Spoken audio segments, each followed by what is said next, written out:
Hey, what's up, Davy Justice? What's up, fam? Welcome back. This is a music business podcast. I'm top music attorney, Miss Krystle, and this is a brand new day. I'm a new woman, it's a new year, and it's, Wednesday. We are officially changing the show to Wednesdays, at least for now. But it occurred to me that next Wednesday is Valentine's Day. I don't know. How do you guys feel about having a show on Valentine's Day? For all the singles out there, I will be your Valentine. It's gonna be great. So I just wanted to do a little shout out right now because I'm so excited. We hit 30,000 subscribers on Top Music Attorney YouTube. Thank you, thank you, thank you. Over to the gram. Hi there. And that's amazing. So, we're growing. And when we hit 5K, when we hit 10K, I mean, it's always very cool. I'm honored. I'm excited. I can't wait till we get to like 50, 100. Come on. Let's go, let's go, let's go. So yeah, we're very excited about the 30K. That's amazing. We're excited to have a new day. We're trying this, okay? For me, this was a little, we take a lot of time to build the show because we're going to be going through talking about newsy things, giving you great tips for your business and your career. And doing it on Thursdays is great with my just general work schedule and busy life and stuff like that. But I just wanted to see if maybe we could get more people coming on in. Hey, as you guys are filing to the chat, let me know what time is it and where are you checking in from. Let me see if we have some of the usuals in the conversation today.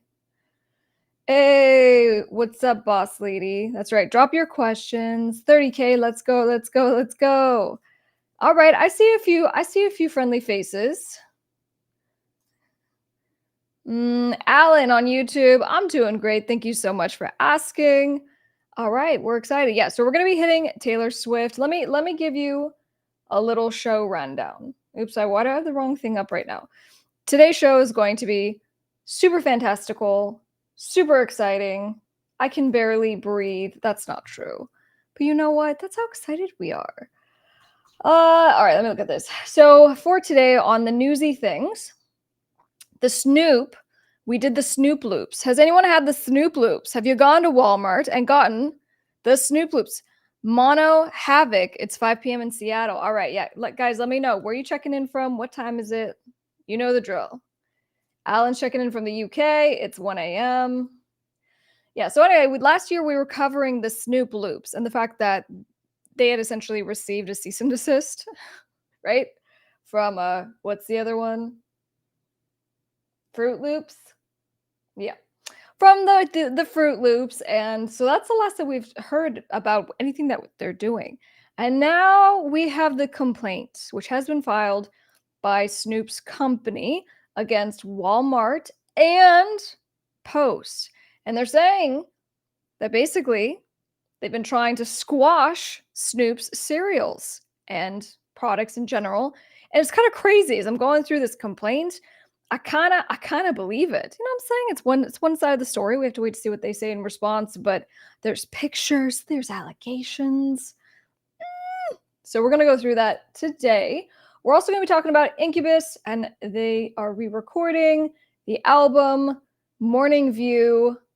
And then we're also going to be discussing Tay-Tay. We talk about Taylor Swift a lot on this channel.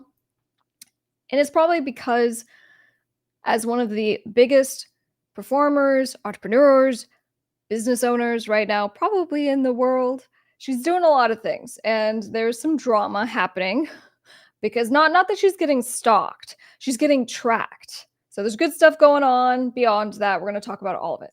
Now, let me just kind of preview this because if y'all are in the music business, if you need some assistance, I'm talking about sync licensing today, and I'm giving you like my best of the best. So if you want to get your music into TV and film and games, which I know you do, I have some of my music, in TV shows on Hulu and what is it, Amazon. And just like, it's cool when you have something in a big TV show, come on, you get paid real nice. And it makes really good sense, good business sense to make this a priority for what you're doing in your music catalog. So I'm going to talk about how to do it. and you're just gonna love it. I'm excited. So we'll talk about that. We're also gonna bring that Orko in. We're gonna chat about the 5 different ways that you're wasting your time for your music career. And as someone who has done music since I was about 4 years old, I have plenty to say on this, but we're gonna consolidate it to the 5 top ways that you're totally wasting your time. And so I'm gonna help you to save your time this year, which I'm excited about. All right. So, guys, as you're still filing into the chat on Top Music Attorney on YouTube, don't forget to say hi. Let me know what time it is. Where are you checking in from? All right, Eric's checking in from El Paso, Texas at 6 p.m. BOG, Brothers on Guitar, checking in 8 p.m. from Florida. All right. Anaheim, that's right, near Disneyland. Come on, come on, come on. All right, so I'm going to do a really good job today, and I'm actually going to run my intro. All right. Someone's stopping me. I'm out of control. I'm on top of everything. So I'm running the intro. We're coming back, and I'll see your faces in a sec. Guys, I'm Top Music Attorney Miss Krystle. I'm an entertainment attorney, public speaker, and creator of the Top Music Attorney School for artists and record labels. I'm the owner of Dukes Up Records, and most importantly, I'm an independent artist. Don't forget to subscribe and turn on those bell notifications so you don't miss my weekly videos giving you my best tips on the music business, industry news updates, and teaching you how to stay legally protected. Let's go.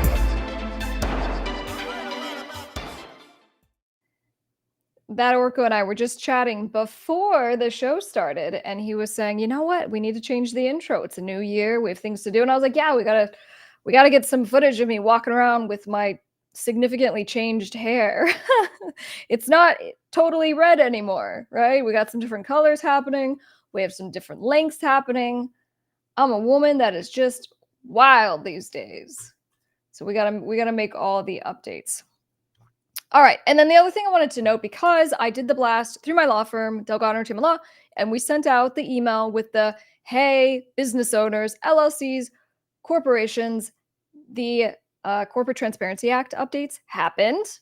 Okay, we covered this. If you were on the show last week, you know about it. But this is a new requirement by the US government. And they're saying, hey, business owners,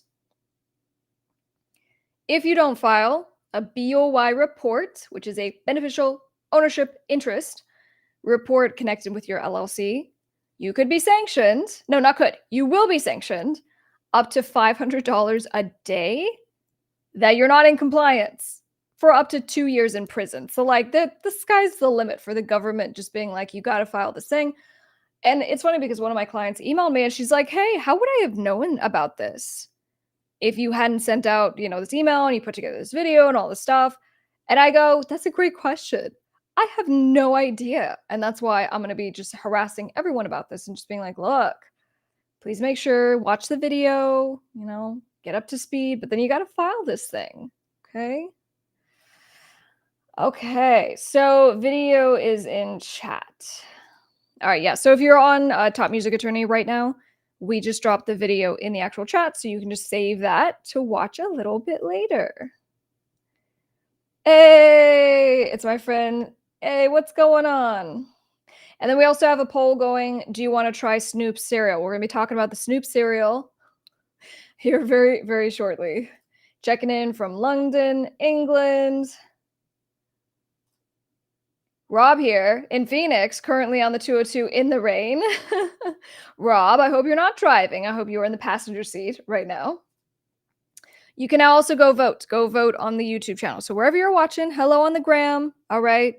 You can hang out there. That's cool. But we're doing the votes and all the things on the YouTube channel. I look like a Marvel Comics character, Victoria Hand. I see you. Okay. All right. So let's go back. So drop your questions as we're doing this. This is why we do it live, so we can all be here. We're together. We're a fam. Do you want to see what I have on my desk? Here, I'm like, there's wires for days, and I'm gonna get tripped up. But let me show you what I got over here.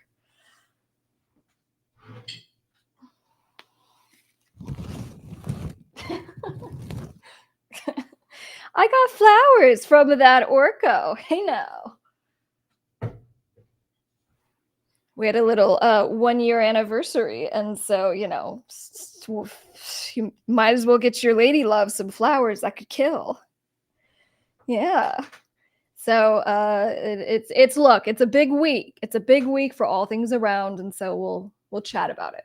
All right, last but not least, before we jump into all new things, newsy, and bring that Orko in on the last week's video releases.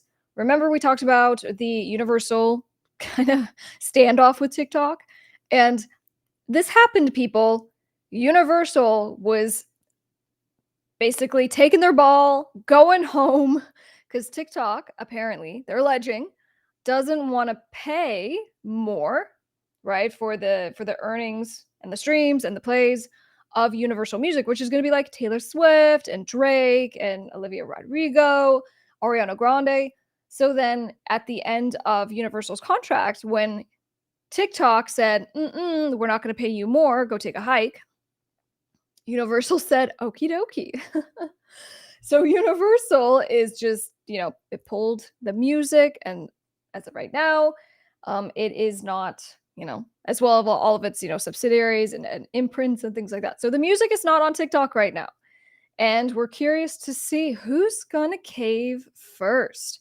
Is it going to be Universal, right? Is it going to be TikTok? And, TikTok saying Universal is just trying to be a bully.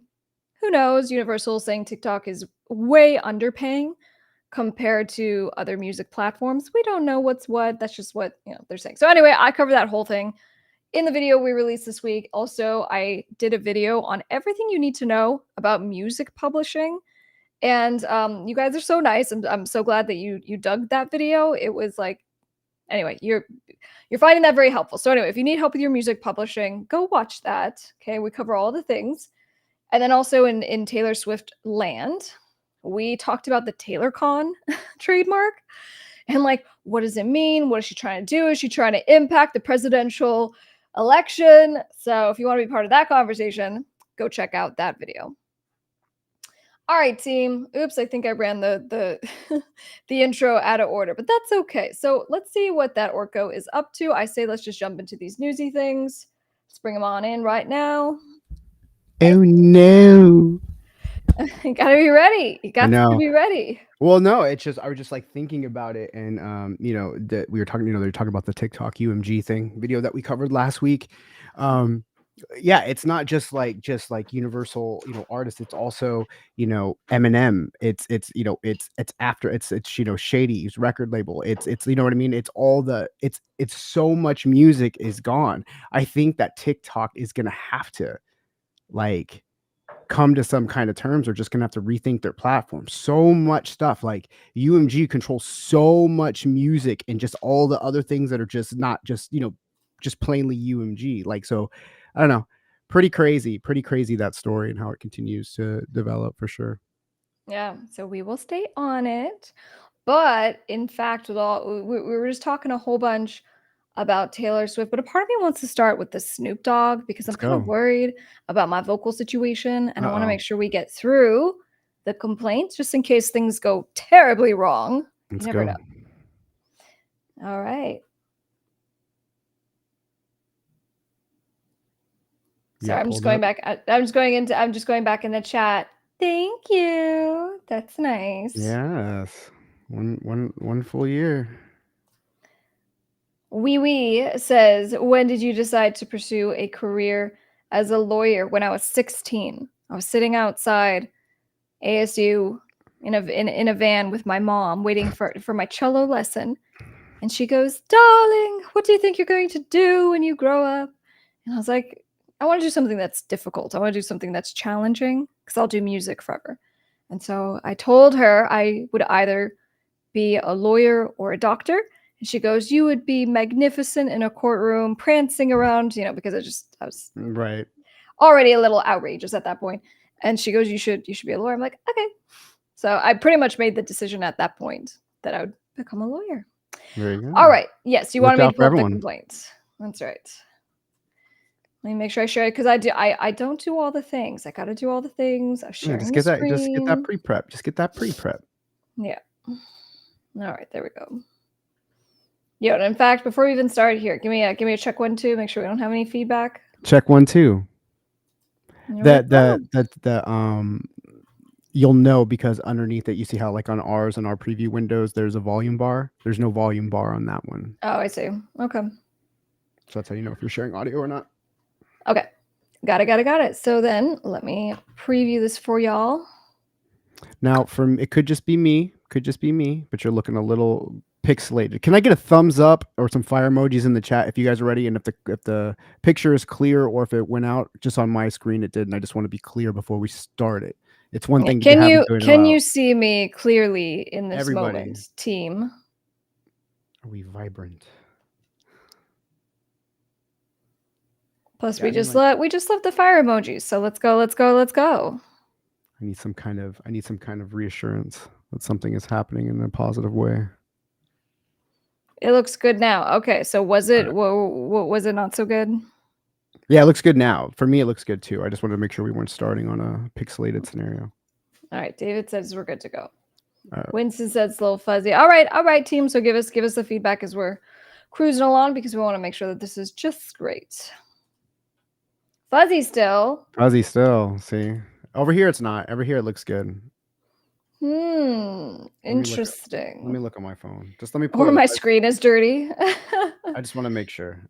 David says it's clear on his cheap phone. All right, maybe it's a combination. Maybe some people just your face looks like a pile of Legos.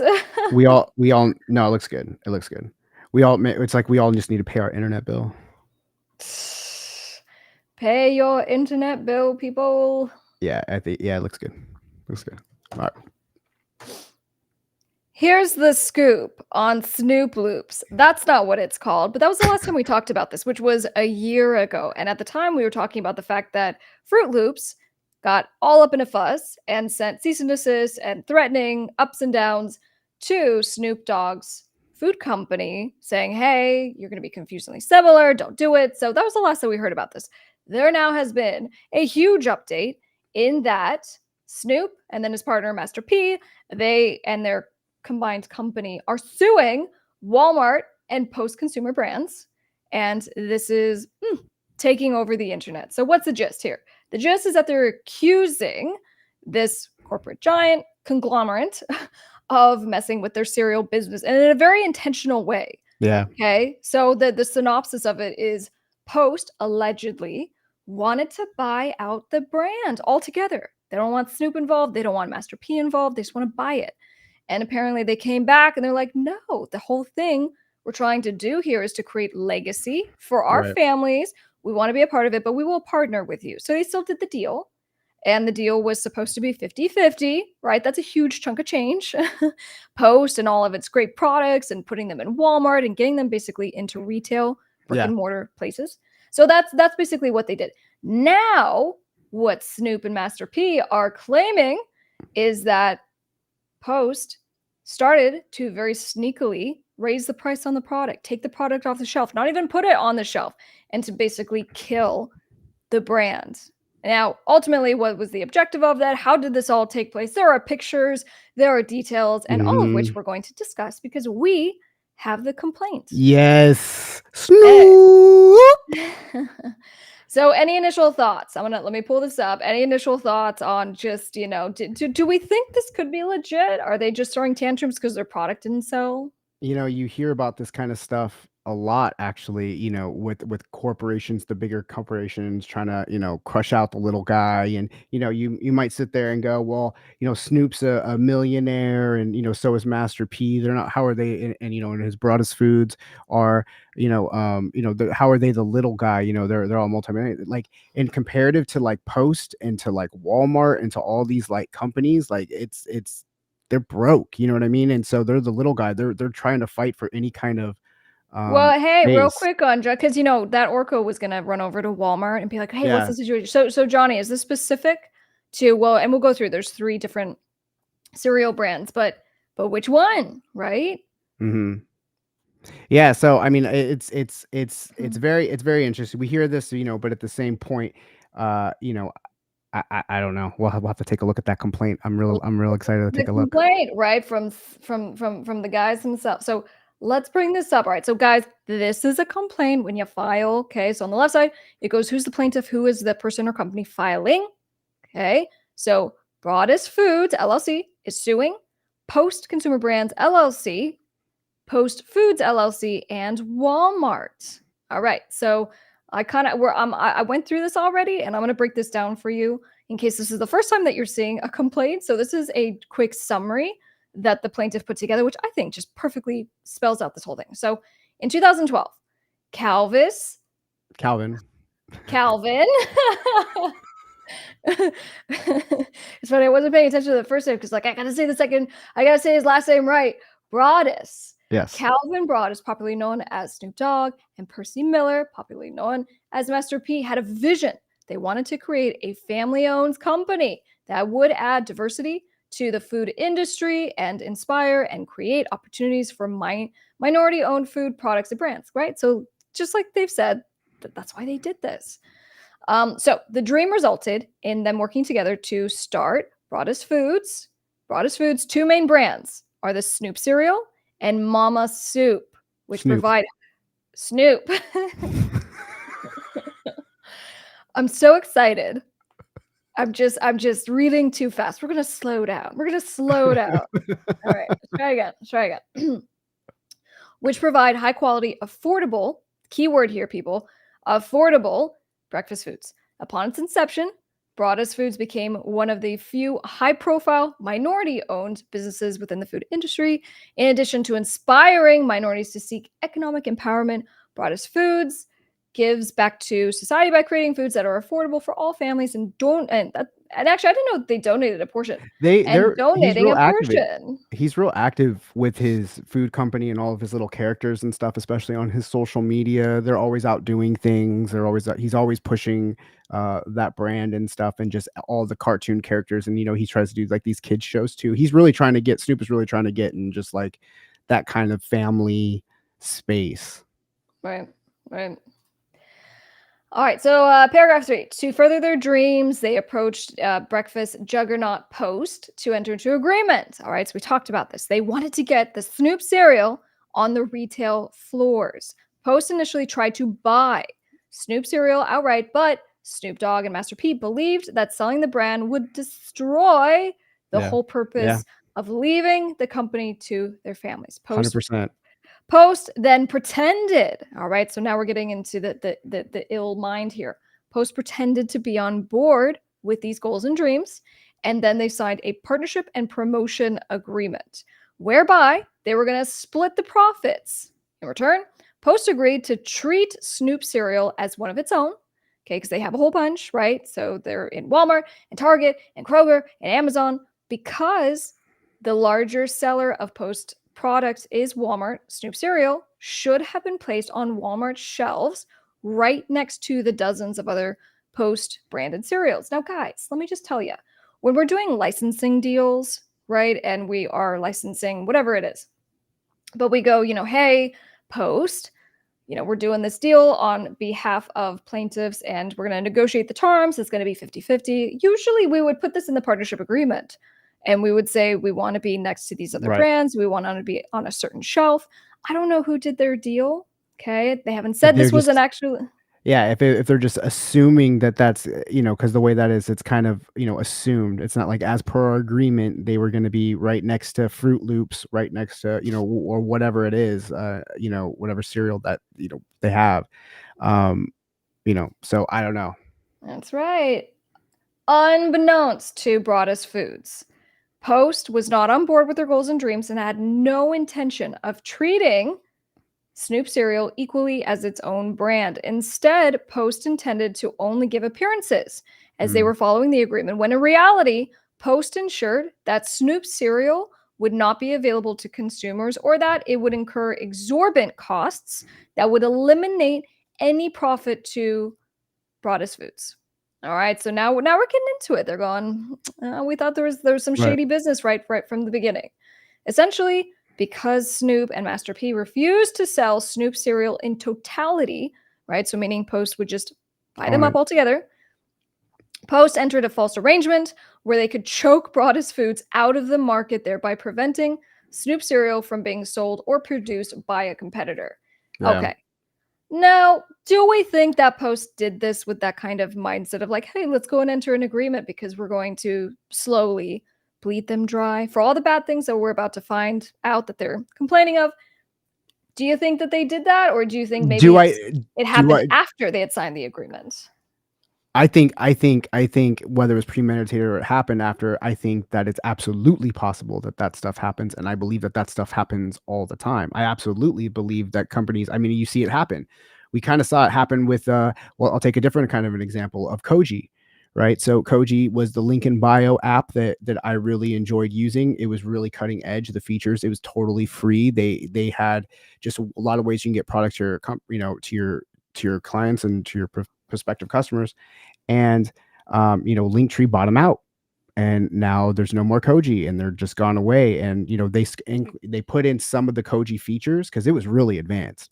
They put in some of the features, but not all of them. So they just kind of wanted to choke them out. Yeah. So yeah, I Well, absolutely think so. and as the complaint continues, the most egregious example of post bad faith dealings is the treatment of Snoop cereal at Walmart. Snoop cereal was launched in Walmart stores across the country in July of 2023. The cereal was an immediate success. However, within a few months, customers could not locate the cereal in any aisle of the Walmart store. Okay, Mm. many Walmart stores showed online and in the Walmart's employees in store application that Snoop cereal was out of stock. Now, see, This is that's where it gets, yeah, tricky. yeah, There was actually a designation they're saying of out of stock. However, upon further investigation by the store employees, each of these stores had several boxes of Snoop cereal in their stock rooms that were coded to not be put on the store shelves. yeah. Unlike Unlike the other Post branded boxes of cereal around them, these Snoop cereal boxes had been in the stock rooms for months without ever being made available to customers. Now, several boxes. I wish they would have said like hundreds or Pallets. pallets. How many Yeah, was it, like 3? What are we talking about here? Post essentially worked with Walmart to ensure that none of the boxes of Snoop cereal would ever appear on store shelves. This automatically resulted in losses to the product, which cut into the profits that Broadus Foods was supposed to receive. Okay, fair, I get that. These actions have shown that Post intended all yep. along to get rid of their competition by entering into lip service agreement and causing Snoop cereal to operate at a loss. All right, guys. So when we Sounds do like these I was about to contracts, say, sounds like these contracts weren't as detailed as maybe they upon reflection. and so when we do contracts, sometimes people are like, "Oh my gosh, I want them to be so short and to the point." That's usually not good. We want contracts to cover all the variables and be that specific. And I don't know what theirs said, but especially on the positioning of the product, how Right, often they sold the right, product, but equally maybe Post has their product agreements super open. They're just like, we get to decide what we're doing because right. who knows, maybe Well, a I mean, product and really then just doesn't sell. and then the but, and then again, Walmart is just kind of, and each, particular store happens to be at store level. Maybe it's doing really well in some demographics, and in others it's not, like, or geographic, some different parts of the, country or whatever, some Walmarts are better. Um, I don't know, but I will say that, I do think that this stuff happens, and I do think that that cereal should be pretty popular. No, I'm not saying it should be, top tier cereal, but I think that Snoop commands enough interest to where it should be, he should be expecting some numbers reasonably from his cereal. Looks One and delicious. I to wish I could eat and it. you're right. And to Johnny's point, Is it gluten just free? Let me look. the yeah, right. It might be. Let me check. The benefit of going through discovery in a lawsuit is that you get access to a lot of documents that you wouldn't be able to see otherwise. And for example, it's going to be all the sales history, and so we'll see, was the product taking off? Did it rapidly decline? But then their argument might be if there was a decline, people tried it and they hated it. Anyway, let's not put words in mouths. Let's see what they have to say about this. It is The gluten free. It is gluten It's free. gluten-free. It isn't sugar free, but This underhanded dealing by defendants cannot be accepted if Post and Walmart are able to do this to popular businessmen such as Snoop Dogg and Master P, then they definitely will do it to the mom and pop and minority owned companies who do not have the ability to defend themselves. All right, so they're making this a social issue. They're Yeah. absolutely making it. This isn't about us, it's about everyone. Thus, Broadus Foods brings the suit to take a stand against defendants for their diabolical actions. Broadus Foods seeks to hold defendants accountable and to preserve Snoop Dogg and Master P's dreams of creating a legacy for the family, adding diversity to the food industry, and giving back. All right. So, in the parties, you guys know this is the section where we define where is everyone located. So, you have to tell the court where are the parties, why is jurisdiction appropriate, which is what the jurisdiction and venue provision or section talks about, and then we get into the facts. Now, I'm going to guide you through this in the most expeditious kind of way. So the facts kind of go through, these are two businessmen, they had this big dream and this big legacy. The cereal, when it launched, They help the community. It was super popular. So let's start right here. They go, when they officially launched the Snoop cereal brand, there were 3 flavors. So we had Fruity Hoops, right? So Fruity Hoops, marshmallows. Oh, and I guess that'd be 4, right? Frosted Drizzlers and cinnamon toasties. Oh, Fruity Hoops with marshmallows. Oh, with marshmallows. Okay, got it. Each flavor is branded with iconic cartoon characters who teach kids valuable life lessons while they enjoy their breakfast. Okay. And then they talk about how the feedback from customers, right? So this goes to my point, which is if I'm defending the other side and I go, no, the product was terrible. And so if it didn't sell, that wasn't our fault. So they're building the record by saying, no. The cereal was fantastic. And people were talking about the flavor and the quality. And so they give a couple of social media posts. Now, I guess one thing I'm kind of noticing is that we have one. And if you guys see the dates right here, we see that the reviews are from June of 2023, and then the next one is September. So does that mean that maybe this wasn't very popular? Is there not a lot of people reviewing this product? I don't know. Interesting. All right, so that was for one of the products. Walmart customers reviewed the Frosted Drizzler as of January.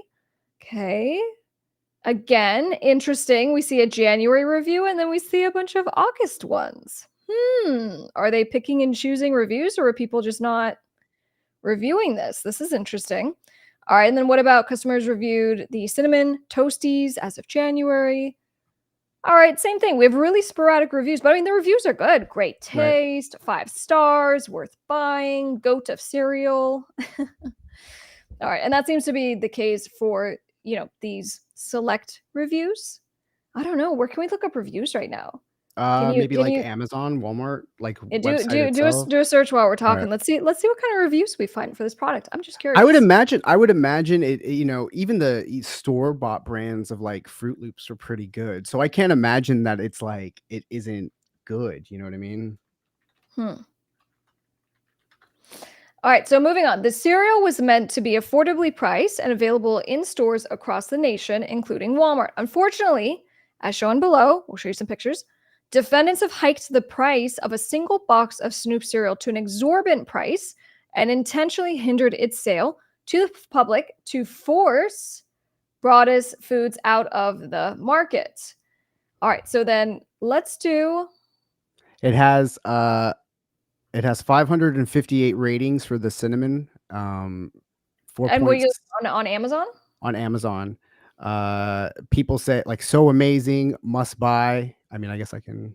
I was going to show this too. Let me see. This might be too crazy. I think it's this one. So amazing, must buy. Eating What's the cereal in my overall childhood. rating? The overall, yeah, it's 4.6. Okay, people like it. It just has this. Oh no, here's the other ones. Oh, it doesn't specify for each flavor. It's just generally. Okay. They have them all up here. So. All right, the people seem to like it. All right. I can't imagine it's bad. Yeah, I mean, it's probably just all sugar and deliciousness. That's what I'm saying. It's delicious. Okay, so Broadus Foods agreed to provide marketing for Snoop cereal, along with allowing Post to use trademarks and other IP, intellectual property, associated with the brand. In consideration of this partnership, Broadus Foods was to receive 50% of all profits. Okay. On July 15, 2023, Snoop cereal was to be officially launched nationwide in several stores, including Walmart. So, guys, I mean, this is a pretty short timeline from where we are here. So, 6 months ago was when, I mean, a little more than that at this point, but yeah, 8 months ago they launched. Snoop cereal was an immediate success with people scrambling to locate and purchase the cereal. Unfortunately, in a matter of a few months, customers across the country could no longer find this cereal at Walmart, with Walmart listing that they did not have any products in stock or were sold out. I This will was not say simply I will say I'm on the Walmart website right now, and they have, oh, I guess I should sorry. Uh, it is you can't buy a single box from Walmart or a 2-pack. So they don't have it, as far as that goes. You have to buy like a 6-pack or 5-pack. I guess some of interesting. them do, but they don't have. I mean, this is just on the website. Not I don't know if that means anything, whatever. But they have, it's 4.5 stars, 21 reviews. I don't know how many people review things on Go to Cereal. Oh, so Okay, so then back to this. So then they were saying that Walmart also coded the boxes as having no location, which means that the box will remain in the back of the stockroom of each store because it was not provided a spot on the actual store floor. After several months of remaining in the back, these boxes will be thrown out or sold at a significantly discounted price.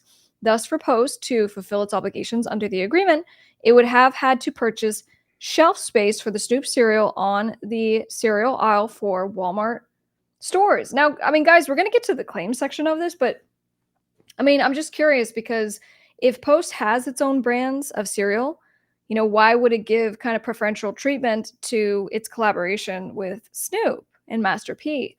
And again, this gets into just good faith. You expect when someone does a contract, they're going to see what they can do to actually fulfill that contract and make you money if that was the point of it. well, I But mean, I would imagine that if it was a Post bought out or they're working with Post, that they would have it near the Post cereals. I also would assume that, um, in the contract they would have something to where he would have a highlighted shelf space, like an end cap, or just some kind of also special place, since it's a new highlighted product that they would, that they're trying to push out for something in good faith. I mean, you don't why from the perspective of good faith of, we're not doing this to fail, we want this thing to push out. Why wouldn't they want the Snoop brand cereal closest to their big sellers? But if it's not in the contract saying that they have to put it in a certain place or even have it on the shelf consistently, I'm just saying. I would imagine that, if since Post were the kind of the bigger shooters in this, that they have in their contracts when they're working people, like, they reserve the right to do whatever they want, however they're going to run it. They're not going to listen to, we know what we're doing over here at Post. We're not going to, Yeah. So then in November and December of 2023, Walmart stores consistently showed that they did not have the Snoop cereal in stock, and online showed that it could not be purchased. The Walmart store managers told customers that they did not have any Snoop cereal in their store. And I wonder how many stores. So they haven't said how many stores we're talking about here. Mm, However, several customers discovered that these Walmart stores did have Snoop cereal in the back of the store and that the boxes had been in the back since they were released in July. Ooh, that's not good. that's not good. When the boxes were scanned, the employees told the customers that the boxes were listed as no location provided, which meant that Walmart had not provided a place for the Snoop cereal on its shelves. Customers have posted on social media numerous examples of the shocking behavior, hiding the cereal in the stockroom with no intention of placing it on the store shelves. For example, in December of 2023, in Richmond, Virginia, a customer entered a Walmart store and asked where he could get some Snoop cereal. Numerous Walmart employees stated that they did not have any Snoop cereal and that there was no Snoop cereal listed. Mm, All right. So now, and then they're listing out. There's another instance in New York, similar situation. This was in Pennsylvania. September. Here's a picture of a Walmart application showing that cinnamon toasties were out of stock.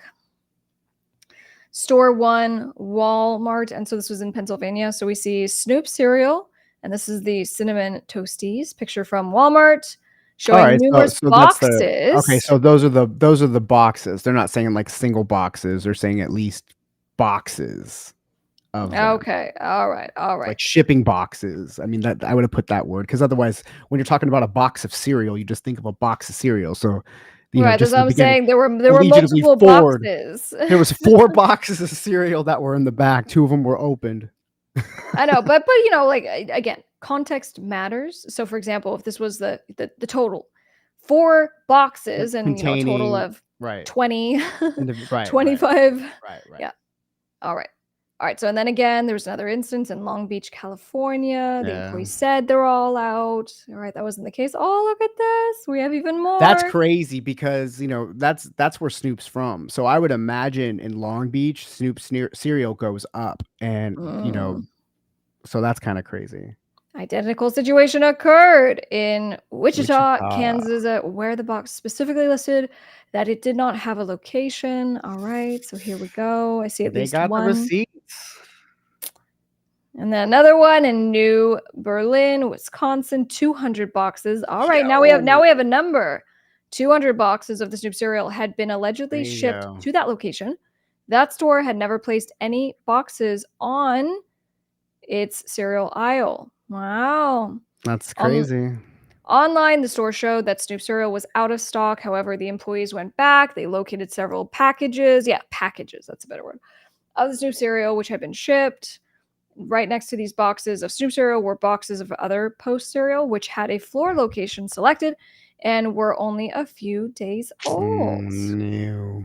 All right, so then they go through. We have other instances: Arizona, Minnesota. All right, all right. So we had a lot of WalMarts involved in alleged misconduct.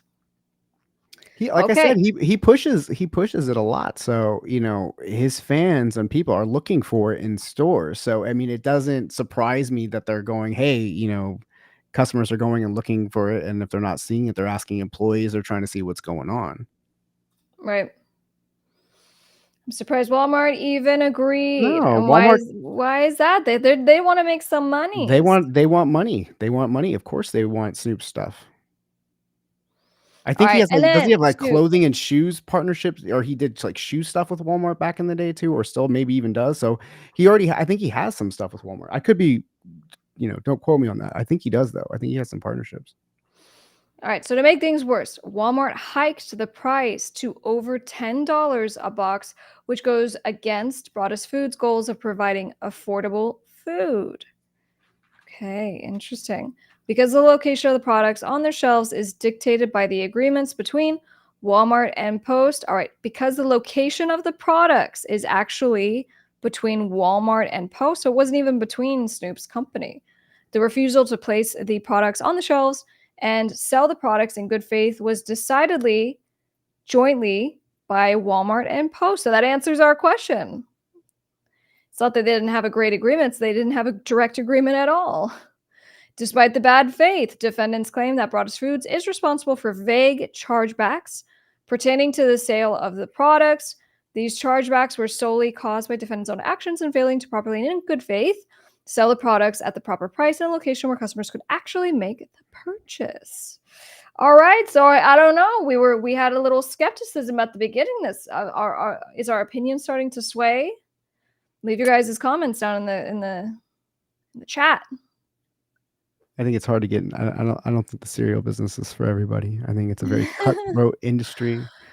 And I bet it is. Are you kidding me? That's like prime real estate and they only have so much well, no, room for e e everyone. whenever I see stuff like this, I just think of Shark Tank, We watch a lot of Shark Tank and you see these, companies and the goal is, so they can be absorbed by something else or, a lot of sharks, they don't wanna take food product things because it's about getting shelf space and it's so hard to get because, it's just whatever the value is on just like a slot this big for like 2 little it's just crazy. So, you're competing with it, and I mean the cereal aisle just keeps getting bigger and bigger, and especially at Walmart. I mean, they literally have every kind of junk food cereal, I think, on the planet. Like, if you like sugar cereal, like Walmart is the place. I'm always like finding like new cinnamon, like cupcakes and like, whatever Snickers cereals and, Kit Kat cereals and all these just different. crazy cereal. I So think to Eric's point earlier, we're all gonna be craving cereal for a while after this. All right, so they come to the close at the factual allegations. They go Post and Walmart. We are minority businessmen, well known, but we were doing this, and we're trying to protect really them from doing this to mom and pop shops, and we need to do this. So now the causes of action. So this is what the actual lawsuit is claiming. So count one, breach of the implied good faith and fair dealing covenant, and this is to say there was a contract, and obviously Broadus Foods entered into relationships. It's having its product in Walmart and Post, and for them to fail to distribute and to mark up the product, to unfairly hinder Broadus's rights. I mean, all these things, they have deprived them of money, right? Money and all the things, brand, good faith. and it was bad faith indeed, right? Well, I mean, for their to Snoop and his customers, just they Sure, can't get the sure. cereal. Exactly. And you're right, the goodwill of the customer who loves the product and will keep buying it. Goodwill, yeah, the goodwill of the customer. And then count two, breach of fiduciary duty. I thought this one was kind of interesting because they go Post and Broadus entered into a partnership agreement whereby the parties agreed to work together in the marketing and distribution of Snoop cereal. Okay, remember the deal was it was 50-50. Because Post and Broadus were partners, Post owed Broadus fiduciary duties. So this is where the choice of law of where they're at and where they're having this lawsuit makes a big difference, because does the law say that just because you do a business deal with someone that you have a fiduciary duty? It doesn't mean you have an agreement, you have Yeah. duties, those are spelled out in the contract, but a fiduciary duty is a heightened standard, right? So it's like if you hire an accountant and the accountant is giving you legal advice, or accounting advice, you hire a lawyer, they're giving you, legal advice, there would be a fiduciary duty because of the heightened standard. So what's their one here? I thought this one was kind of interesting. Let's keep reading. Because Post and Broadus were partners, they would have fiduciary duty. Post expressly represented that it had superior knowledge of the cereal industry, including the manufacturing and selling Yeah. of third-party branded products. Broadus Foods placed its trust in Post, and that Post would give it the utmost efforts to manufacture, sell, distribute, Post do is all the things. Post is the record label. That's right. That's right. And that Post was in a superior, position of knowledge because of the relationship. It was a joint venture. All right. So therefore, they go, you had a fiduciary duty, you didn't meet it, so therefore you breached it. And that's the basis of this claim. All right. So moving on. Count three, breach of contract. So this is more straight. This is against Post Consumer and Post Foods. We had a contract. And the contract said that by providing the intellectual property to Post, that it would market Snoop cereal. Under the agreement, Post had the obligation and duty to manufacture, sell, and distribute the Snoop cereal to retailers including Walmart and Amazon. Broadus Foods was to receive 50% of net profits of said cereal. Post And breached the biannual agreement payments. in biannual payments. Post breached the agreement by failing to enter into proper agreements, arrangement, and contractor. So it basically, failed to do its things in regards to, dealing with Walmart and, well, I guess no one else, right? It was really just against Walmart. Post breached the agreement by instructing Walmart not to place the products on the shelves and by working with Walmart to sell the old cereal at a loss, which interferes with the very purpose of the agreement to Broadus Foods. So guys, going back to the discovery thing, they're going to be asking for emails. We want to see every email internally from Post, every email with Walmart. We want to see everything that you guys said in giving them instructions.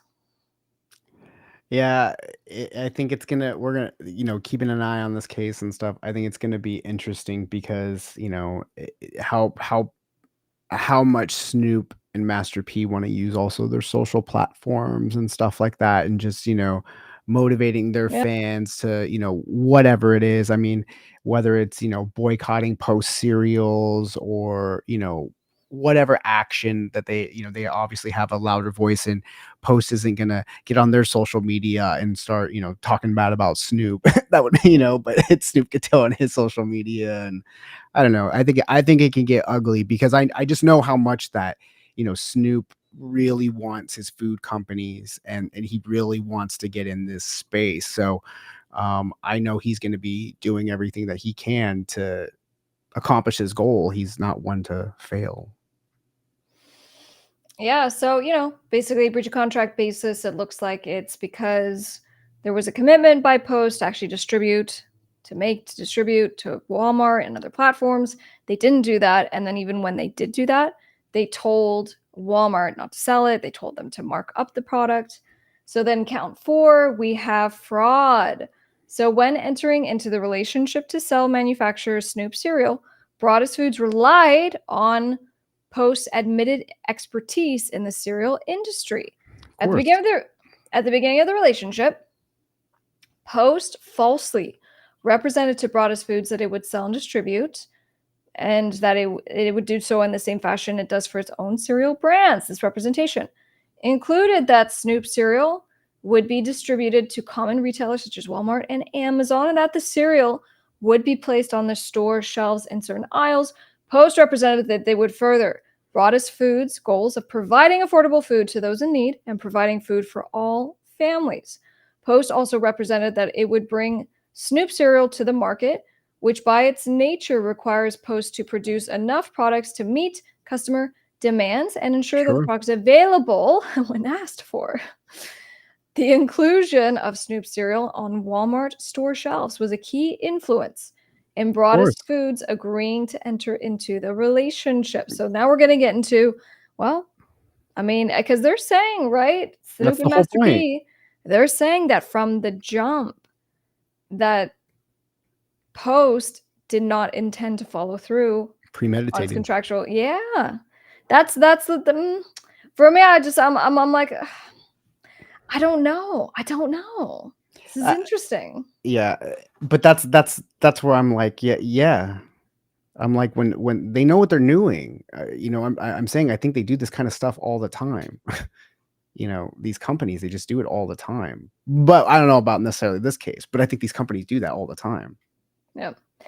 And then in the alternative, we have negligent representation. So they go, if it wasn't actually intentional, if you didn't sign the agreement with these terrible, ideas of you were going to hurt the product and not sell it and do all the stuff, you did it anyway. And so it was therefore negligent. And that's usually what we do in the alternative when we're not really sure and we need to prove it later on. So it goes, they failed to exercise reasonable care because they did, in fact, make false representations, because they didn't follow through, they didn't do all these things. Okay, so therefore it was negligent if it wasn't intentional. Tortious interference with contract and business relations. So Walmart was aware. All right, so this is the one against Walmart. Walmart was aware of the agreement between Broadus Foods and Post for the manufacture, sale, and distribution of Snoop cereal. Walmart was aware that this agreement was valid and required to Post to distribute and sell Snoop cereal on equal grounds as Post's other cereal brands. Fair enough, right? Yeah. So we go, Walmart knew all these things. Walmart entered into agreement to purchase the Snoop cereal. Walmart intentionally interfered and refused to place Snoop cereal in its retail store shelves. In many different stores, Snoop cereal remains in boxes in the back of the store despite customers seeking the cereal. Walmart intentionally chose not to provide a location for the cereal, intentionally chose to show their application of software that it was, in fact, sold out Yep. of stock and was not available. They were hiding the Just cereal in the stock rotting away. room. They say when in fact the cereal was rotting away in the stock room. And then Walmart also knew that it could then sell the old Snoop cereal on a clearance at a loss to plaintiffs. So this is where the That's yeah. the numbers are going to be important here. Was it just not selling? And that's the part where it sucks because Post are such a huge company that, like, they take hits and stuff here and there all the time, and I'm sure it's not a big deal, but it's a huge deal to like Snoop and his company. Like, it's just not the same. Like, their lawyers' fees are just not the same, or they don't hit the same. And for Post even just to self-sabotage, that's where it's just like, ugh, why would they just like self-sabotage? But I mean, but then I'm just like, they're huge. Could they absorb it? Like, is it that big of a deal? Yeah. All right, so then we have 2 other claims that and then we'll get to the damages. How much money is Snoop and Master P seeking here? So we have count 7. This is collusion and conspiracy. Walmart and Post colluded, conspired to force Broadus Foods out of the food industry and to prevent Snoop cereal from being bought on the markets. Pretty clear there. Count 8, aiding and abetting a breach of food tradition. Walmart knew what Post was doing. They followed guidelines. They didn't sell. They didn't put on the shelf. They overinflated prices. So, and from that, we have the damages as a direct and proximate result of all these bad things that defendants have done. The plaintiffs have sustained an amount greater than $50,000 for the types of damages. So they're not saying it's $50K. They're just saying it's some number greater than 50, and that they have all kinds of other things, which are amounts we typically have to prove at trial, and they are requesting a jury trial. All right. So this was filed yesterday. What are we thinking, fam? I don't know. But drop it in the comments what you guys are thinking. I believe that anything is possible. I believe that they obviously have some evidence of some boxes in back. They got some evidence of some scanning codes. So I don't know whether it's just this massive, long, intentional thing. I don't know. Maybe it wasn't working in some stores. Maybe it wasn't. They just didn't secure the space for it, because it's not just Post. It's like Post has probably, I would imagine they have a certain amount of cubic feet of space which they're allotted to. So it's not like Walmart's just like, oh, Post got a new cereal, great. There's like 50,000 other companies that are trying to get space on my shelves right now. And, so it's like, what cereal Post do I have to give up, a foot or 2 of space to make room for Snoop Dogg cereal? And maybe they're just, I don't know. So maybe that part wasn't worked out. I figure it could be something. So the key question for you guys, are you heading to Walmart to grab a box of Snoop cereal? If you can find it, are you going to support? All right. Continue to follow, subscribe, and we'll see you on the next one. I want cereal. Cereal. So good with some almond milk. What's up?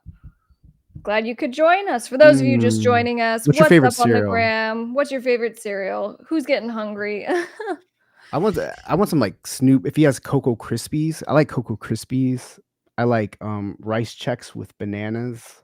I like cereal. I used to like cereal a lot. Nick says it was a conspiracy. He thinks from the beginning they signed the contract. They knew what they were doing. I mean, I get it, but it's just, I think that the big guys can crush the little guys in creative ways. But what if you're a 50% participant, wouldn't you want it to do well? You know what I'm saying? And you could just put it in a crappy spot, just putting it on a bad spot on the shelf. You would fulfill your obligations. I mean, but they actually went hugely above and beyond. So I don't know, Nick, you could be right. He usually has his finger on the pulse, so I don't know. He could be right on the whole conspiracy thing, but I don't know. I hope they get it. I hope they get it worked out. Maybe it's a long game.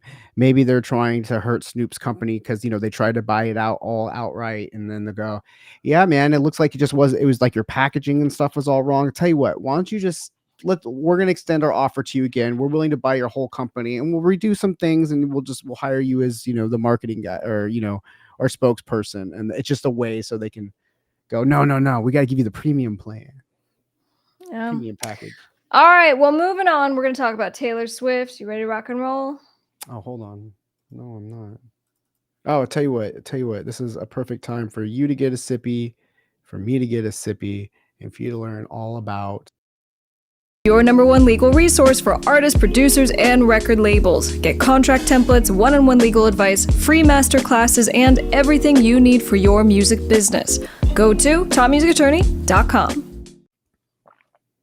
Yeah, I'm feeling real scratchy, so that was a long segment. we're cruising through this. There are two big things happening right now for Taylor Swift. One, she's just fresh off of making Grammy history after winning her fourth album of the Amazing. year. And I think that makes her the only artist to ever win Album of the Year 4 times. So amazing. But then number two, I guess, she's getting tracked. And this resulted in her selling her private jet, which you could go and buy for $44 million. So let's explain a little of what happened here.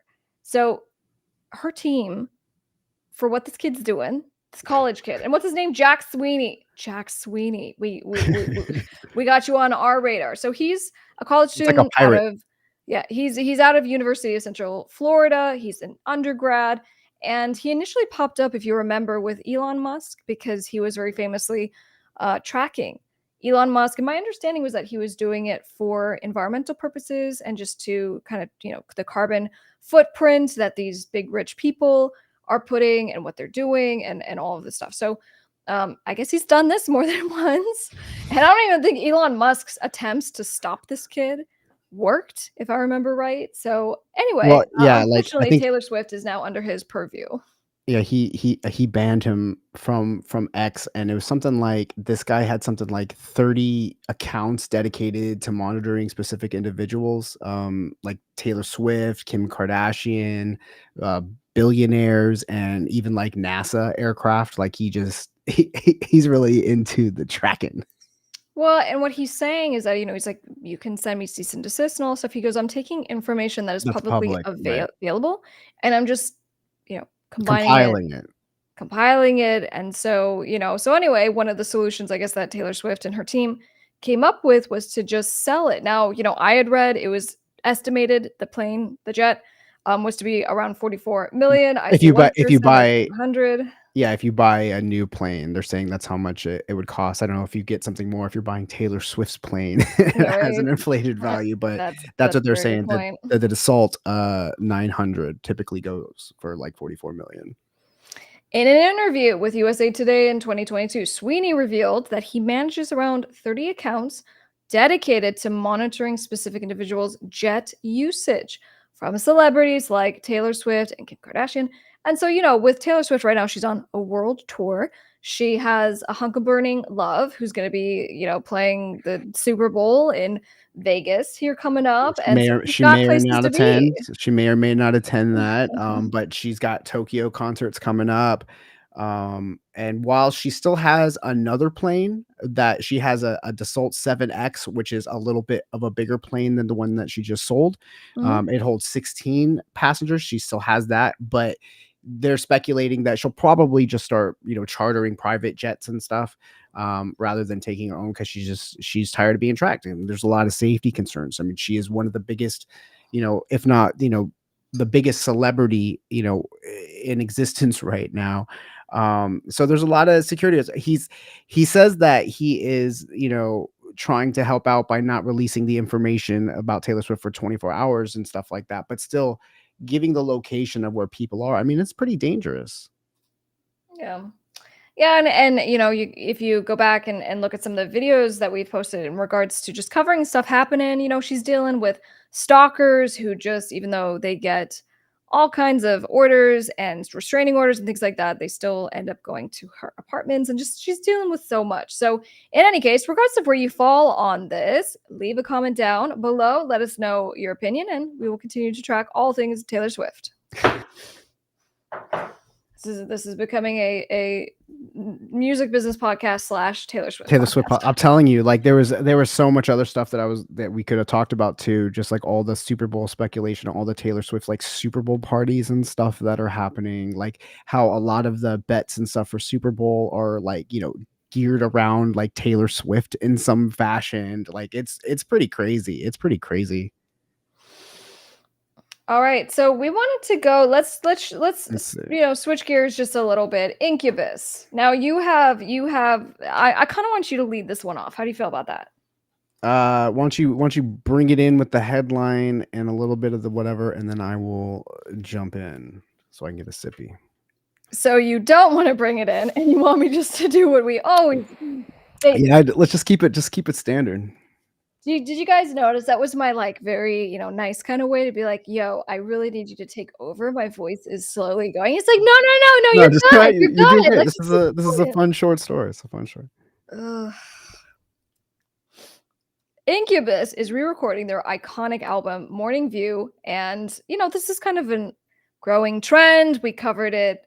I think initially the biggest one was Taylor Swift Mhm. and her re-recording her 2001 album, and that was a huge move. And people are like, "How can you do this if someone else owns the music? How can you recreate and re-record the songs?" And it's because record labels don't own the compositions; they don't own the actual songs in most cases. Mhm. But they usually say Taylor Swift, Incubus, you can't re-record your music for a period of time. And that period of time, traditionally is between like 5 and 7 years. So, Incubus now is catching wind and they decided to re-record their iconic album.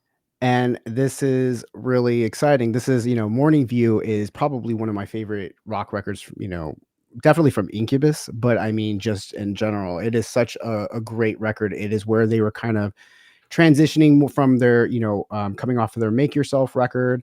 And then they were going into this. So it was like less like new metal and it was more like just like pretty alt rock. Like this is when he got kind of more into his he's always had moments of prettiness, but there was a less aggressive, in their music, kind of make that transition. But it is a fantastic record. Wish You Were Here was on it. Nice to Know You, Mexico. Like he recently, it's going to be called Morning View 23. And they were supposed to release it last year, but something happened, and so now they're coming out with it on May 10th, and then they're going to be going on tour. They're going to be doing how many dates are they doing? They're going on tour with Coheed and Cambria, which is really cool. Another fantastic band. But I mean, they're going to be going to Detroit, Chicago, Philly, New York, Boston, Tampa. I mean, just like a handful of cities, but I think it'll be really cool. And I think it's really exciting when artists are doing this. Now, this is something that they're not releasing on their own. They partnered with Virgin. So they are working. I don't know what the deal is that they worked out, but I'm sure it's a better deal than he had previously, um, or that the band had previously. And we just recently saw Incubus at the what was it called? The Sick New World Festival. Festival, that's right. That was a And great festival. yeah, that was really fun, and, we saw Incubus, they were great. I've actually seen Incubus probably like 10 times in my life. I think they're really good. They recently had a lineup change. Their bassist, Ben Kinney, left after 20 years, and they replaced it with, Nicole Rowe, who we actually saw live at the Sick New World Festival last year. Um, Super cool. She was, like, really good. Yeah, I'm really excited about this, and I like seeing that artists are trying to take control of some of their music and, re-releasing them, trying to get better deals for Well, themselves, on and I on can't wait that to hear note, it. yeah, Brothers on Guitar had kinda a follow-up on that. So by recording this album, they will be able to keep the masters, right? And the answer is probably. So it Well, depends all who's all involved in the making of the music, who actually owns the that's songs. yeah, and that's where I was just like, this is a little different because they're partnering with Virgin. So, like, there's not like they're doing it on their own, so I don't know what their deal is, like, with it, so I couldn't that I don't know. That's a real celebrity in the chat. That's right. What's That's up? a that's a real KJ Saka. that's a real guy. That's a real guy. He just came through Arizona. We were so sad to miss him. But yeah, so the question is on re-recording. If you're re-recording, the new masters will be owned by you if you own the songs. Okay, that's why Taylor Swift. My thing with Taylor Swift, even when she went and re-signed to Universal, I'm like, she had this big triumphant. She's re-recording her albums. Forget these people who have purchased her music and sold them. You know, but if you go and sign with another label, you're just reselling the music that you have. I hope that's not what she did, but in this case with Incubus, depending on how they did this, yeah, you re-record it. You have an opportunity to start over. They're new masters, and you can do what you want with them. So we'll see. Very exciting. Love Incubus. Brandon Boyd bought me lunch, or not lunch, a salad one day after a A concert. salad. That was pretty cool. That was pretty cool. He was A a super nice guy. well, super love out to all y'all. Thanks for checking in on this one. So we're excited for this. Oh, I thought you froze. We're excited for this, and we'll keep you posted on all the things. Well, I didn't know what was happening. Your face was like a picture. All right, guys, No, I moving on. said earlier. So I'm gonna do an amazing segment for you, but I'll do this after this last one that I do with that Orko. Actually, I And was this gonna. one, Oh, go ahead. no, Oh, go ahead. no, no, never mind. Go ahead. You're doing great. Okay, so we're gonna be talking about the 5 ways that you're wasting your time in your music career. And I just look, I've done music for a very long time, so I can speak from personal experience on this. But I represent a lot of artists, and I just see the ones who are really crushing it and doing well with their careers and the commonalities between them. We're going to talk about it. But then for the last segment, I'm going to be talking about how to get your music into TV Very and exciting. shows and the games and all the things, which is going to be super fun. All right. So let's go back. I went back too far. Here we go.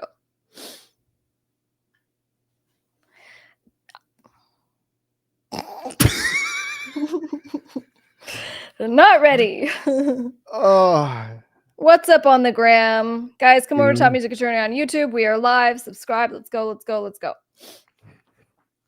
I've been in music since I was about 5. And that Orko also, he's toured and done, the big things, the big shows, and played with all his favorite, rock stars. There are definitely ways that you are wasting your time and that we have personally wasted our time and did so for so incredibly long. We want this to be the year, though, that you break out, that you get to the next level with your music career, and that you start making money. So in this video, we're going to be talking about the 5 ways and the 5 top ways that you are wasting your time right now related to your music career. If you're excited, smash that like button and let's keep going. So, number 1, this is kind of a two-parter, but I put it as one. When it comes to wasting your time, you are chasing perfection and you are neglecting your yes. online presence. The first half of that, let's talk about that. Chasing perfection just means that you are thinking way too much before you actually execute. You know you haven't posted enough recently. You know you need to try new pieces of content. And you maybe have even shot the content or written out scripts or written out ideas, but you haven't executed on it. And it's because you are chasing perfectionism. With the music creation, same kind of thing. Yes. Right? And you can talk more about that, Mr. Producer. So, what are we doing wrong with the Let me tell you, perfectionism issue? we are overproducing and we are being overly critical of the music that we're making. Um, and in trying to achieve perfection, you waste a lot of time, and you're making decisions. And I can't even tell you how many times that I've in the past have overworked a song so much where I've just ended up just absolutely hating the song, where it may have even lost its essence of where it came from its just raw, simplest form. I'm finding a lot of times more that I'm spending more time taking things out more than I am putting them in. And so it's just, obviously something to keep in mind, because your time is money and you're losing money the longer that you're taking to accomplish your tasks, and in chasing perfection or Right. waiting And for then everything to be just right. And then the net result of that is you are neglecting your online presence, which is twofold, right? It's your social media presence, it's your presence on music platforms. When was the last time you released something? Why haven't you released anything in months or years, right? However long it's been for you. So then what's the solution? The solution, and this is I can just talk about myself in my execution, because I make stuff, I make creative content and I make music, but I make creative content for multiple brands. I'm not just doing music. I'm making stuff as being a lawyer. I'm trying to share fun stories and teach you guys things and tell you about my life and all this stuff. So I have to get into different creative brains. And sometimes, a lot of times when I'm making content, I'm like, oh, this feels so stupid. Right. Or like I'm taking a Right. picture or I'm in the bathroom and all this stuff. And I'm like, so anyway, I'm just sharing that to say that I run into a lot of the same issues. And so the way that I overcome all of this so that I don't get stuck chasing perfectionism, right, or neglecting my online presence, is that I just execute. It's not that it needs to be great or that it even needs to perform well. I don't care how it performs. Okay. So my rule is that I have to just do it regardless of how I feel. And I got to tell you, it feels really good knowing that regardless of how badly that I feel, I will show up and execute. Yeah, no, that is a critical skill to have, especially when you're thinking of the long term of your career, just being able to call on that executing, because things have to get done. If they don't get done from whatever procrastination or anything, especially when you're running your own stuff, it's just never going to get done, and you're just literally hurting yourself. Yeah. But another thing, when let's say you're recording guitar tracks, or vocal tracks or whatever it is. You should kind of have, a time limit that you're going to give yourself, or give yourself, enough takes. Make sure that you're warming your fingers and everything up if you're playing guitar and stuff. But you know, go for more field. It doesn't have to be absolutely perfect. And sometimes I will do that, and I will obsess over playing like, oh, it wasn't whatever. It sounded fine in the mix, but I'm just like, just remember those characteristics are the humanism that we have been taking out of music by snapping everything to the grid, quantized, and making sure that every note is absolutely perfect and everything is absolutely perfect. It's those little imperfections that can make a song just Yeah. amazing. So don't be afraid of those. Number 2, when it comes to the top ways that you are wasting your time, committing to unproductive tasks and waiting for inspiration to strike. So, I would say the best example of this is what I call productive procrastination. So, if you are anything like me and you are anything like that, Orko, you're here because you're like us and you hustle and Yeah. you have a career that you're working on and you're doing things and you're putting out music and you are, you're awesome, right? And we're so proud of you. But you might have this tendency towards productive procrastination, which is you keep yourself very busy, but you don't do the shit that is really difficult. That's actually going to get you to the next level with your career. And that might be, again, the content creation. It might be sending out uncomfortable emails to people because you're not great with like socializing, meeting people, setting up lunches, like whatever it is, actually what you need to be doing. Right. And a lot of times we're like, oh my gosh, I'm gonna go watch another 20 of top music attorneys videos. I love you. But you're essentially, intellectually masturbating of like, I'm learning all this stuff. I'm getting juiced. And okay, that's But great. when are you going to pull the Execute. trigger? Yeah. Yeah. Or that you're like, oh my gosh, I cleaned the house. And then, I went through and organized my samples for like 6 hours. Which is Okay, what great. did you make? Yeah, What'd no, you do? but I mean, but all that stuff is, all that stuff is really good to do, to take the time and to get organized. And if you haven't been organized, I would absolutely recommend that everybody And that's take a fine, few but we're hours. talking Yeah, about productive procrastination. You're being absolutely. productive, you're doing good stuff, but you're procrastinating doing the hard work. So when you commit to really tasks and things and you are just distracting from what you have to do, the most successful people in the world are very simple. Their calendars are extremely simple because they create space for the stuff that matters and they say no to everything else. And Right. sometimes that includes things like birthdays and holidays and you know what I'm saying? But a lot of that includes let's collaborate, let's hang out, let's fly somewhere to go to some event. And so now you're going to waste multiple days for something that may not have a return. But then also waiting for inspiration to strike. Okay, so stop keeping yourself so busy so you don't get in the studio because you really just don't want to get in the studio because it's hard. Do you know how stressful it is? To be like, okay, whew, we haven't been in the studio the whole week. We're going to get in for 2 hours. And in this And 2 hours, we have to kill it. you have to be amazing. You have to bring your best stuff. And it's hard. It's hard when you are shifting gears, when you're just in one mode, and then you're going into like, now I'm going to music creation mode, especially if you're not doing this full time, especially if you're doing this just, as part of, you have like a regular day job and you're still trying to accomplish these things, you get tired, if you have a million things going on, you're like, oh, I'm supposed to, do this stuff today. But then that's when you get stressed out. And then that's when you keep losing more time. So like, that's why schedules are important. It's important to have days and times that you have set that you lock away so you can work on the things that you need to do, so you can, that you're getting into. And maybe, your first day of doing it isn't great. Maybe your second time doing it isn't great, but you're building up a muscle memory that when you're getting in there, that you know what time it is. And soon you'll start craving it and doing it more.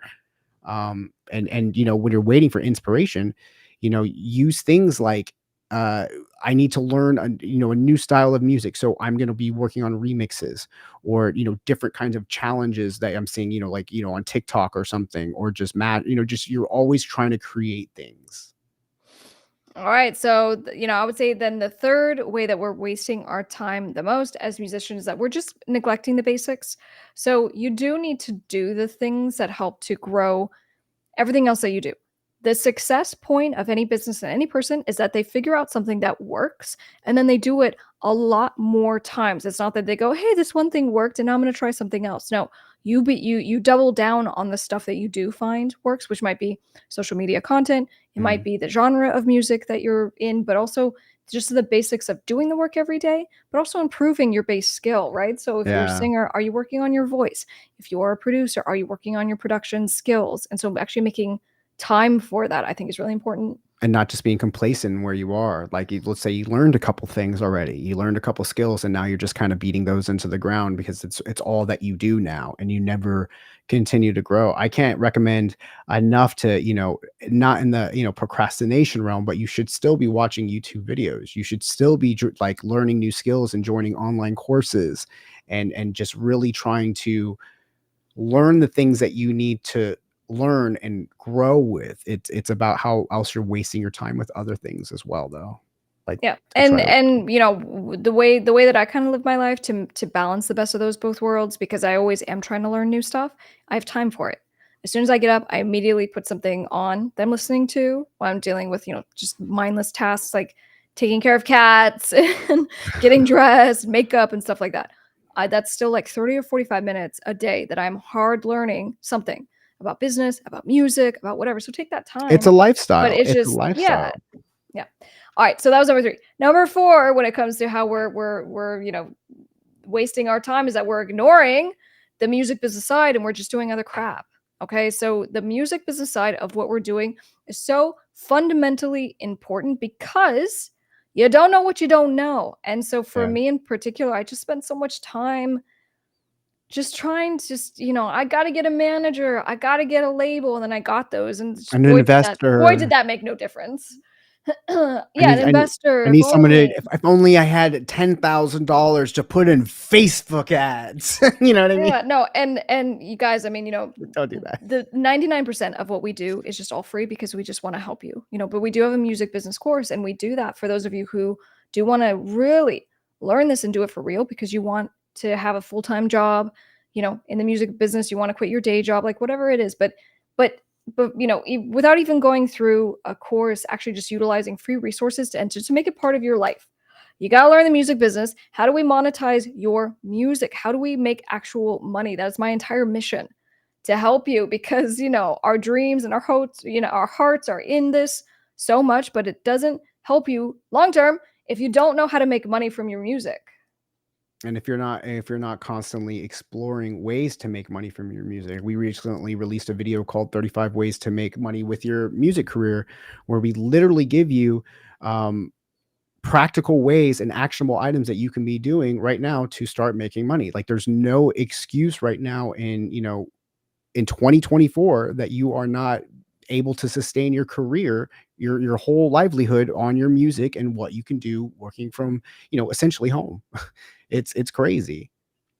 The fourth way that you are wasting your time and not growing your music career is that you are overloading yourself on gearing and just preparing too much. Now you're the producer here, right? Let's talk about plugins. Let's talk about, like, at what point are you just wasting time and investing on gear? No, it's crazy because even I've done that. Not so much with like outboard gear, but I know plenty of producers that just have to buy every synth and everything. But I mean, it's the same thought process. It's, well, before I start my new thing, I need to get this new VST synth, or I need to get this new plugin because it's going to make my song, like, this is what I'm missing, or whatever. And you just end up still wasting just more time because you're just buying new plugins and then you're testing them out and then you're just kind of making nonsense. You're still not even really doing it. At least that's a trap that I've been in. So it's kind of like, really trying to master the stuff that you have, what you don't need.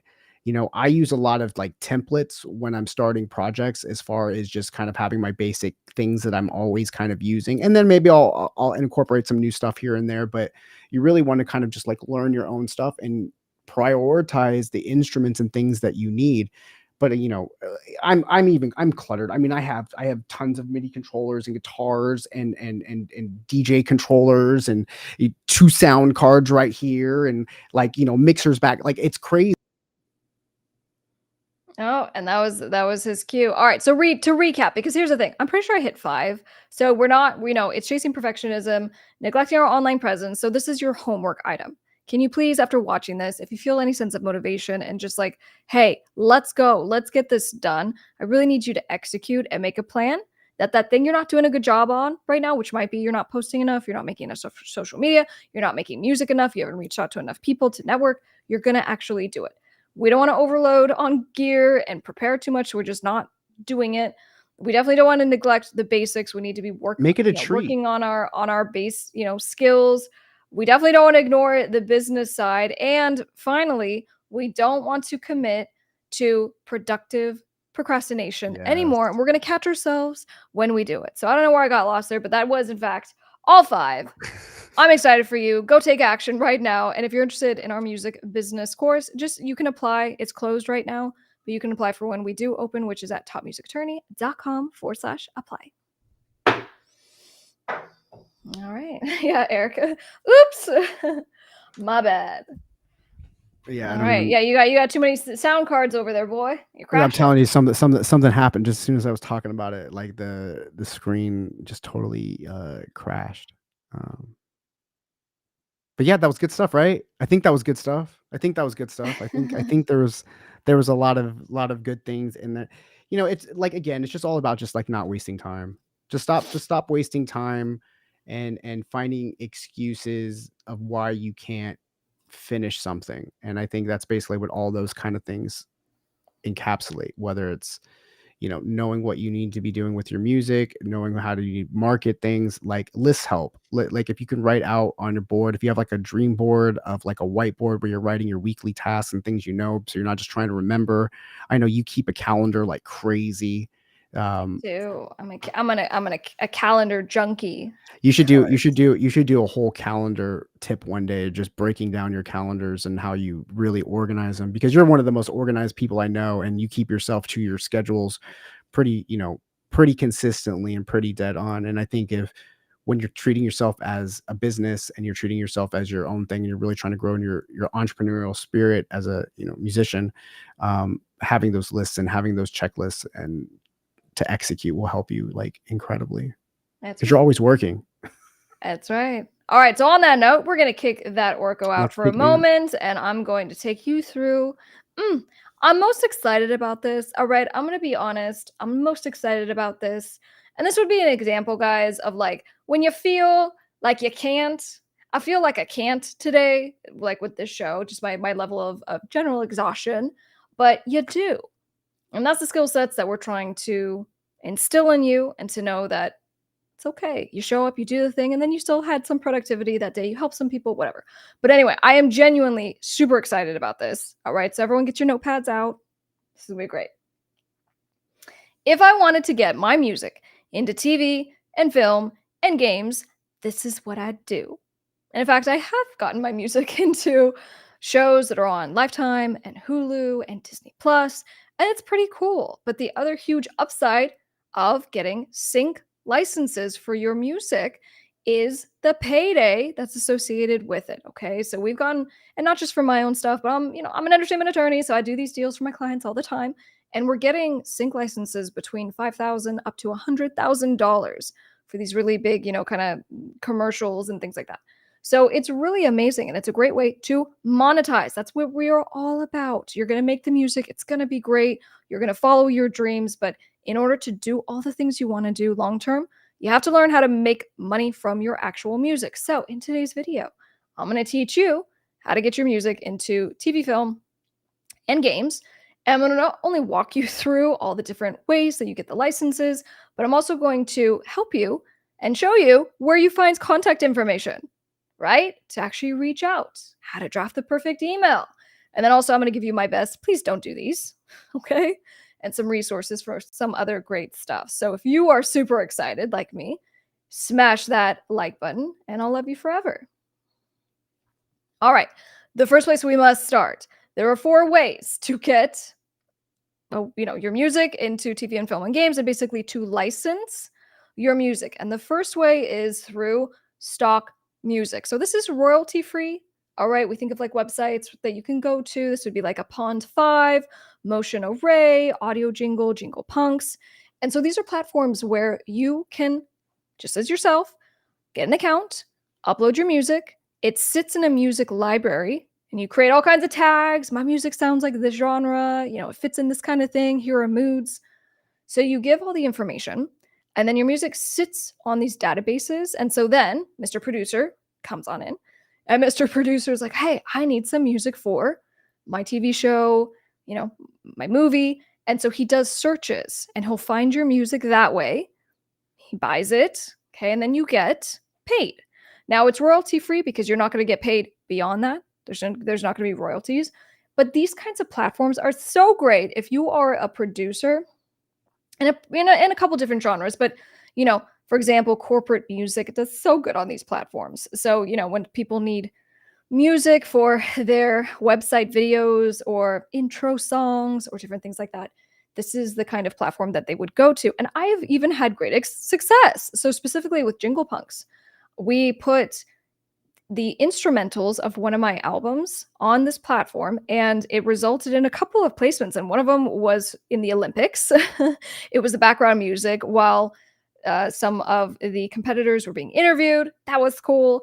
I had another placement in Bad Girls Club. That was fun. So in any case, you never know. So that is stock music. The next one is through sync pitching libraries. So this now is where we go. We sign a deal with a music library. Music library goes and pitches your music on behalf of you. Now, obviously, they're not going to do this for free. So we just keep in mind they're going to take a fee, but they're negotiating for you. And what is that fee, you ask? It's typically between 20 to 50%. We definitely want to negotiate this and get you the best price. Okay. And also, it just depends on if they want you to do a deal exclusively or non-exclusively. Okay. So exclusively means you are only going to sign with us for these songs and no one else. And sometimes it's even you get to just sign with us for everything for a number of years. Non-exclusive usually means you give us your stuff, but you can go and work with other companies. No harm, no foul. So pay attention to little details like that. Okay. But you do have an opportunity to get not only upfront sync licensing fees, which is then split with the company you signed with, but you also might get back in royalties. Okay.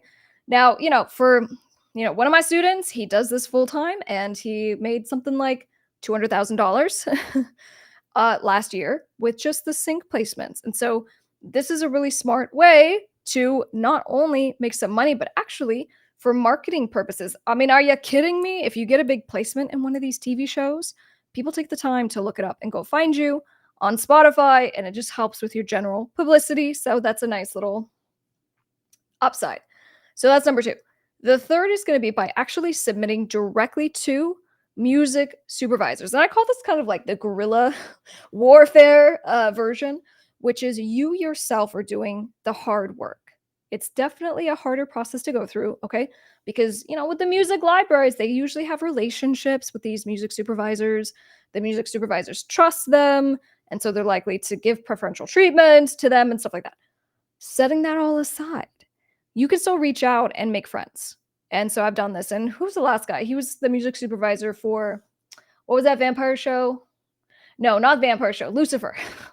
Not vampires. Lucifer. So the music, supervisor for Lucifer, you make friends. And so what happens is that these supervisors end up jumping between shows. And usually they're similar and they have certain tastes and things like that. So if you make friends, like you hold all the power. And so you can just reach out and be like, hey, here's some new stuff. And you just kind of keep them in the loop. And I even, had clients who went and started a podcast, which was pretty smart. They started a podcast and they would ask the music supervisors to come on and be featured guests. Super smart because you make friends. Who doesn't love to be interviewed and just, you're amazing. We want to know all about you. But you get a foot in the door. And now you've made friends and now you have contact information. So, you don't have to do all that work. But I'm just saying you can reach out directly. The fourth way is that you do direct licensing deals yourself. Okay, so if you're hustling and posting your social media and you have an online presence, obviously it helps if you have a broader reach because you grow your platform, but you don't have to have it. Is your stuff on your website right now? Do you have anything noted anywhere? If I was like, oh my gosh, I love your new song. I want to put it in my YouTube video, like just anything in my film. Can I reach out to you? Do you have contact information somewhere? So keep all these things in mind because you can directly just do these licensing deals yourselves. Okay. All right. So then category number 2, where do we find the contact information? All right. I know you're super excited about this. So I've come up with a few proprietary ways that actually really work. So the first one, of course, which is like stock music libraries, just do a search. Obviously, I gave you some names, but there's still many more out there, and I'll give you some additional names and resources afterwards. But stock music, just do a search. But then for the pitching libraries, same thing. It is really helpful to have a list. But the good news is that you could just do a search on Google. And my thing is, make sure you take a little time to look at the type of artists and genres of music that they work in. All right. If you are just blindly emailing people, this is not going to end well for you. If someone takes the time to look at your email, we want to make sure it's a good fit. So you've done your research, they have music like you, or if they don't, maybe you fill a deficit. You're like, hey, I noticed you don't have country music. All right, cool. Well, I can fill that gap, so just be creative. All right, so then my best tools for finding music supervisors, obviously, Google searches. You're like, what? This is insane.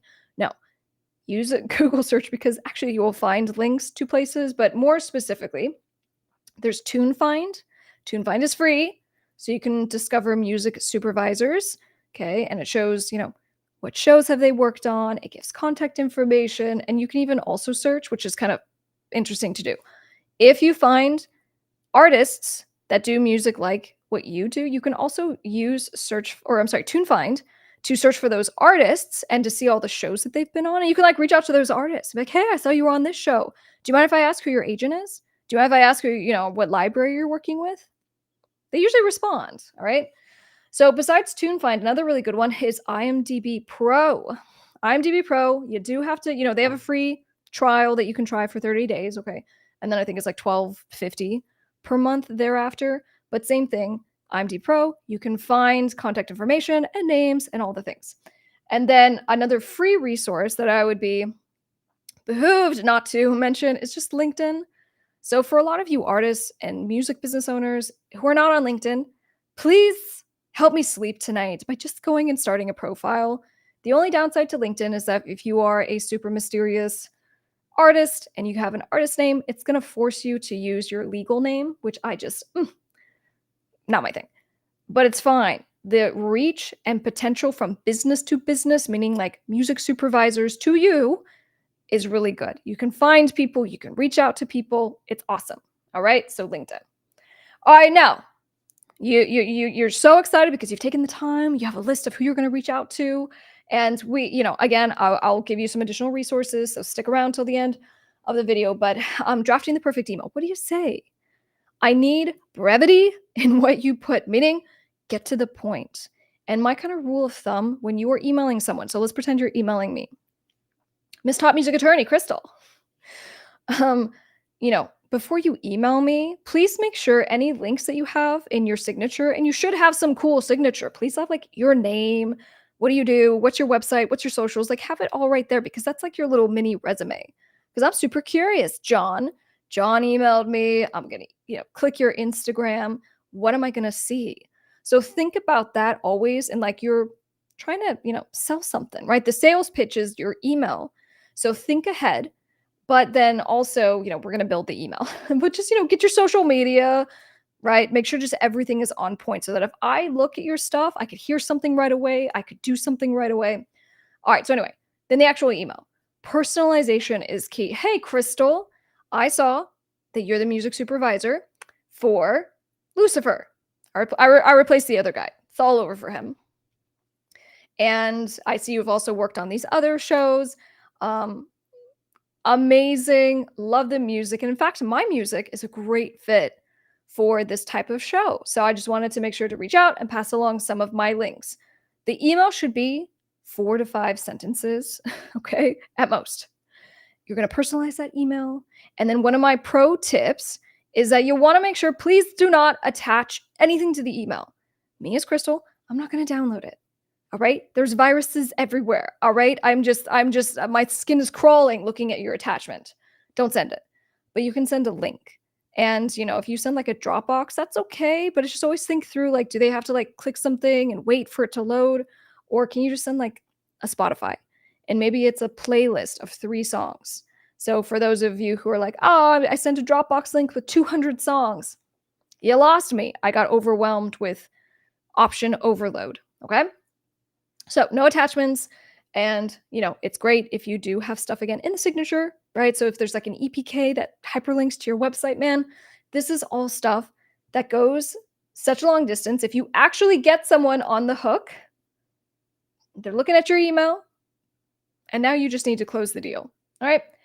And then lastly, what I will say is please make a note about Disco.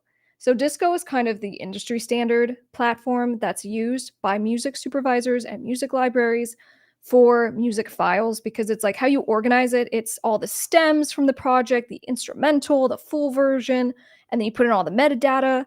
And so it does all this great stuff for you so that, again, you emailed Krystle. I'm like, oh my gosh, John, I want your song. It's great. Or I want it. I just don't have anything for it right now.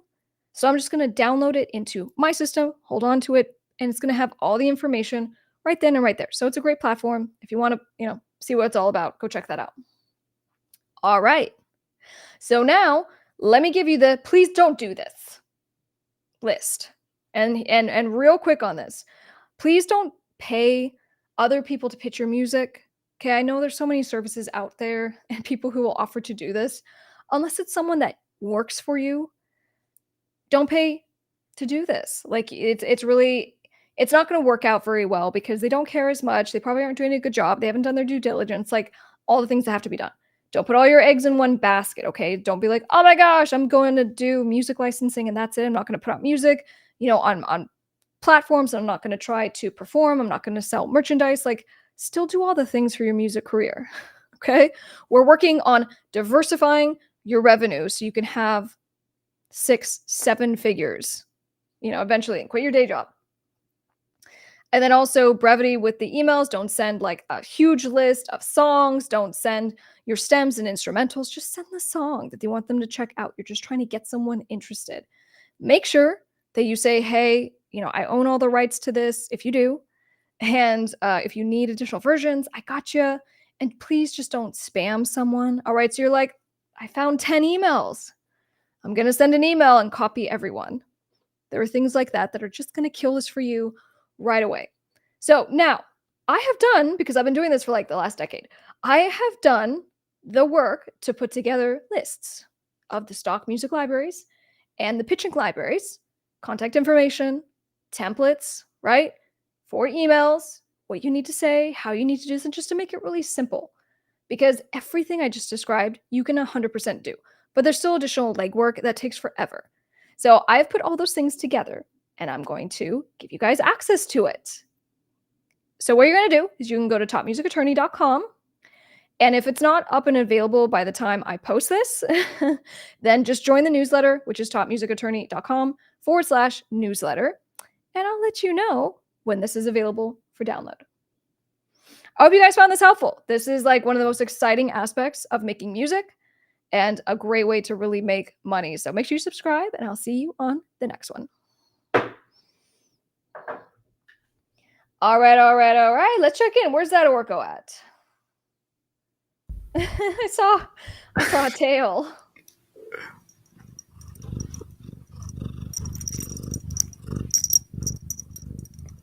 I'll tell you what, you give away if you watch that video or and you're new, like you didn't subscribe from that last tip, you're crazy. You gave away way too much. I'm sitting over here losing my mind because I'm actually I'm going over your the things that you were going over and listening to what you're saying. I'm saying, oh, you're too much, too many gems.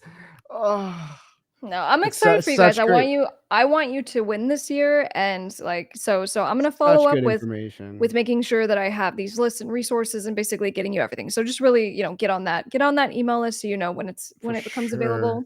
Yeah, no, for sure. Like it is huge. Like let's go over that. And and when you're getting on that mailing list, you're gonna get notified through our weekly newsletter. So just go to topmusicattorney.com/newsletter. There's a link. There's obviously stuff in the description. But make sure you get involved with that. We are really putting a lot of effort into these newsletters, letting you know what's coming up, letting you know the information that you need to know. And so just get involved with that. I talked about it earlier, but we have the 35 ways to make money from your music. It is a free PDF, and it's also a video on this channel. So if you look on the channel, you can find it, but it's actionable items that you can do today to start earning money with your music career. It's fantastic stuff. It's fantastic stuff. Highly recommend you get that. Let's talk about what else? The music. Oh, free music business jumpstart training. Also has free PDFs of a split sheet that you need to, for your producers and other artists and collaborators that you're working with when you're releasing songs. We give you a template for that, as well as a marketing schedule. So we talked about earlier, just getting organized and just writing things down. And Miss Krystle actually put together a downloadable version of a marketing schedule that she's actually used, and giving you ideas for content that you should be posting, when you should be posting it, what kind of content it should be, just really making it easy for you to get involved with. And that's all free. The link is also below on that. And I just want to remind you, of course, while we're talking about everything, where's my last one I wanted to push right now for you?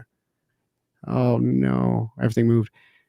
The podcast, the audio podcast. So if you're like me and you like to listen to podcasts on the go when you're shopping or whatever, Miss Krystle talked about how, again, part of our scheduling and how we just incorporated being entrepreneurs in her days. She's always waking up when she's dealing with the cat. She's listening to podcasts. She's listening to audiobooks, all kinds of things like that. I do as well. We do have one, and it's available everywhere that you get podcasts. Very good. All right, guys. I think we're going to get out of here. Thank you so much for joining us. We're excited. We're going to be trying this again Valentine's Day next week. Oh, it's coming up. And I guess, let's go out with a music video. Let's do Something in the Way, because that's what I wanted to do. And rest your voices and have a great weekend. I hope you guys like this Wednesday. Let us know in the comments if you liked it on Wednesday.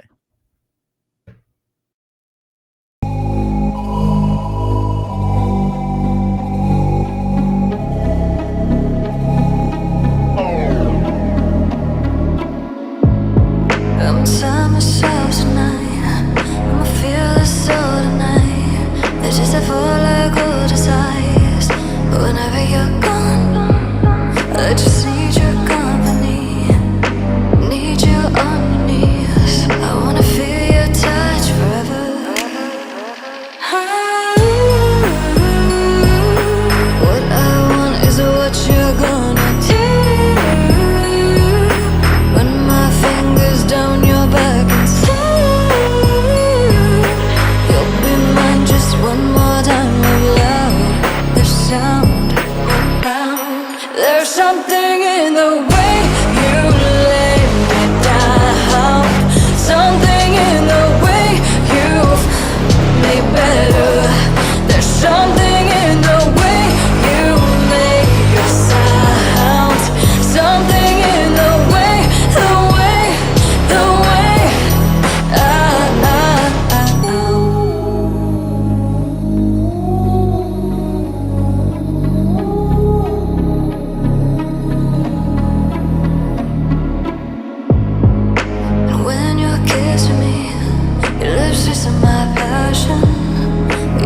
put your hands on me whenever you want. I just wanna be anywhere you are. I wanna feel your touch forever.